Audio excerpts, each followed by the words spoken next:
Assalamualaikum student, how are you? I hope you are fine. Today our topic is preposition. Jan topic number 9, preposition. What is preposition? Definition is preposition are words that show the position of something. Preposition वो words हैं जो किसी चीज़ की position को जाहिर करते हैं.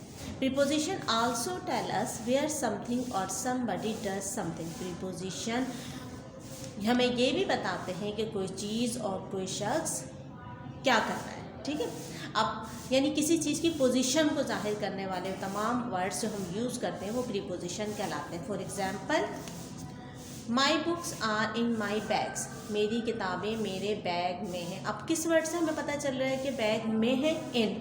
अब अगर हम यहाँ से इन हटा दें, आप इनको हाइड करके देखिए. My books are my bag, मेरी किताबें हैं मेरे बैग.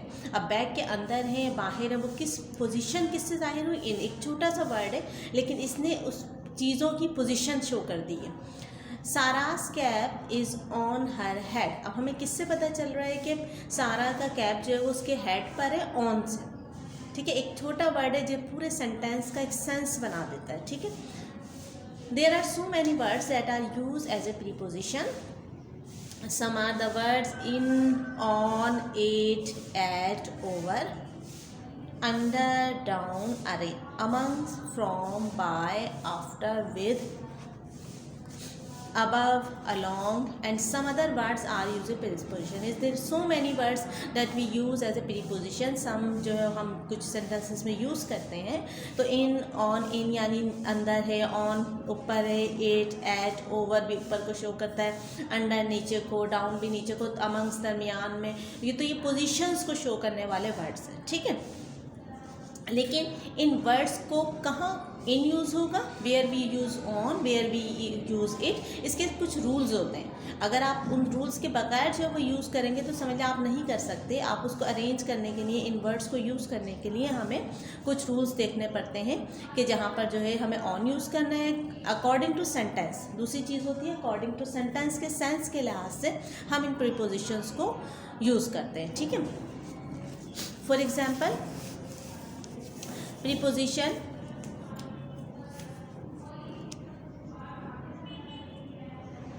इन. अब आप ये देखिए, यहाँ पे एक बॉक्स है, बॉक्स के अंदर एक बॉल. तो जो बॉल है वो बॉक्स के अंदर है, तो ये किसको जो यहाँ हम क्या यूज़ करेंगे? In. The ball is in the box. In. ठीक है, सेम एज दैट यहाँ ये बॉक्स है, जो बॉल है वो बॉक्स के ऊपर है, तो ऊपर के लिए हमने क्या यूज़ किया? On. The ball is on the box. इसी तरह से आप देखिए, बॉल जो है वो नीचे है, बॉक्स जो है वो ऊपर है, तो the ball is under the box. ठीक है, नेक्स्ट टू जो है वो अगली तरफ यानी उससे आगे की तरफ. लेकिन नेक्स्ट टू आप ये चीज़ ध्यान में रखिएगा, नेक्स्ट टू जो है वो थोड़ा दूर फासले के ऊपर. बिल्कुल अगर इसके बराबर में बॉल होती तो फिर हम नहीं यूज़ करते. ठीक है, फिर हम बिहाइंड या बिसाइड यूज़ करते. ठीक है, तो नेक्स्ट टू क्या है? थोड़ा सा कोई चीज़ अगर दूर हो यानी इस बॉक्स से थोड़े फासले के ऊपर है तो फिर हमने क्या यूज़ किया? The ball is next to the box. ठीक है, बिहाइंड पीछे. अब बॉल जो है वो बॉक्स के पीछे है, तो the ball is behind the box. In front of, अब बॉल जो है वो सामने है. ठीक है, the ball is in front of box. Between, यहाँ पे आप देखिए दो बॉक्सेस हैं, उनके दरमियान में है, तो दरमियान के लिए हमने क्या शो किया है? यूज़ किया है between. The ball is between the boxes. अब देखिए 3 वर्ड्स हैं, ऑन माने भी ऊपर, अबव माने भी ऊपर, ओवर माने भी ऊपर. तीनों के मीनिंग सेम है लेकिन इनके यूजेस डिफरेंस हैं. ठीक है, यूजेस क्यों डिफरेंस है? आप देखिए ये बॉक्स है, इस बॉक्स के बिल्कुल ऊपर रखा हुआ है, यानी बॉल जो है वो टच कर रही है बॉक्स को, करीब है बिल्कुल, तो हम क्या यूज़ करेंगे? ऑन. यानी किसी भी चीज़ के ऊपर अगर कोई चीज़ रखी हुई है लेकिन वो उस चीज़ की सतह को छू रही है, उसको टच कर रही है, तो हमने क्या यूज़ किया? On. The ball is on the box. Above जो है वो उस अगर डिफरेंस के ऊपर यानी बॉक्स नीचे है, ऊपर जो है वो बॉल है, लेकिन वो बॉल जो है वो टच नहीं कर रही है बॉक्स को. ठीक है। और दूसरा, फासला अगर ज़्यादा हो, डिस्टेंस अगर ज़्यादा हो किसी चीज़, जो चीज़ उसके ऊपर है, तो उसके लिए हम क्या यूज़ करते हैं, अबव। कोई भी चीज़ हो लेकिन वो उस चीज़ की सतह को टच नहीं कर रही है और सेम उसके ऊपर है और उसके दरमियान डिस्टेंस भी ज़्यादा हो, तो हम क्या यूज़ करेंगे, अबव। ओवर, ओवर में आप ये देखिए बॉल है, ठीक है, लेकिन बॉल और उसके दरमियान बॉक्स है और बॉक्स और बॉल के दरमियान का फासला बहुत थोड़ा सा है, यानी इट इज़ पॉसिबल कि ये इसको टच कर सकता है लेकिन इसको छू भी नहीं रहा, ठीक है। अब अगर इसको टच भी कर सकता है, यानी अगर ये गिरेगी तो इसी के ऊपर गिरेगी, फासला जो बहुत कम है, तो हम क्या यूज़ करेंगे, यानी डिस्टेंस जो दो चीज़ों के दरमियान जो सेम उसके ऊपर है वो कम हो, तो हम यूज़ करते हैं ओवर। आप इसकी एग्जाम्पल और इस तरह से देखिए एक पिंक बॉल है, उसके ऊपर ये स्काई ब्लू बॉल है और फिर पिंक बॉल है। अब ये जो दो बॉलों के ऊपर हम क्या कहेंगे, pink ball is over the two balls. आप ये देखिए वो उसको छू भी रही है, उन सबके ऊपर है, तो फिर हम क्या यूज़ करेंगे, ओवर, ठीक है। इनके डिफरेंसेस यानी अकॉर्डिंग टू सेंटेंस हम इनका डिफरेंस देखते हुए जो है वो ओवर यूज़ करना है हमें, अबव यूज़ करना है या ऑन यूज़ करना है, वो यूज़ करते हैं।